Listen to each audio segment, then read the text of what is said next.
ఎన్టీఆర్ జిల్లా పెనుగంచిపోలులో ఇసుక చెరువు మట్టి తరలింపుపై వివాదం తెరపైకి వచ్చింది. అధికార పార్టీకి చెందిన కొందరు గ్రామరేతలు ఎలాంటి అనుమతులు లేకుండా ఇసుక చెరువు మట్టిని తరలించుకుపోతున్నారని ఆరోపణలు వెలువెత్తుతున్నాయి.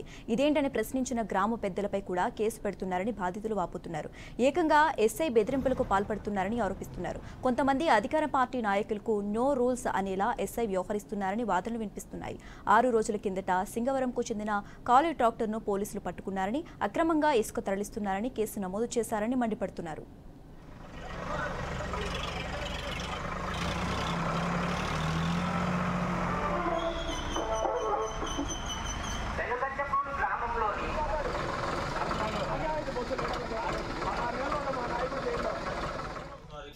రాత్రి 12:30 సమయంలో సింగవరం రైతులు మా ఇంటి ముందు గేటు బయట నుండి నాకు ఫోన్ చేసిన పిమ్మట మిమ్మల్ని కలవడానికి వచ్చాము చెన్నకేశ్వరం, ఒకసారి బయటికి రాగలరా అని చెప్పి అడిగిన పిమ్మట నేను వచ్చి డోర్ తీసుకొని బయటకు వచ్చున్నాను.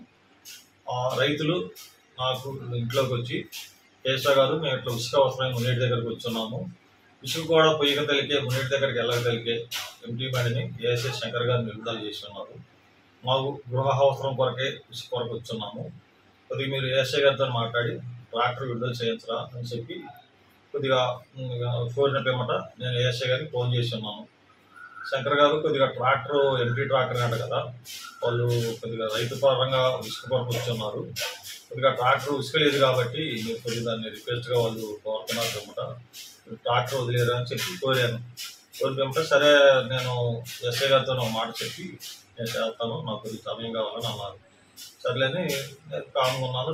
మళ్ళా 3-3:30 సమయంలో సింగవరం నుంచి మళ్ళీ పెద్దలు 5-6 తెల్లవారుజామున 3-4 మధ్యలో మళ్ళా వర్షంలో నా దగ్గరకు వచ్చి చెన్నకేశ్వర ట్రాక్టర్ బదులు తీసుకొచ్చారని అడిగితే మళ్ళీ ఏఎస్ఐ గారికి ఫోన్ చేస్తే పంపిస్తాను ఆ ట్రాక్టర్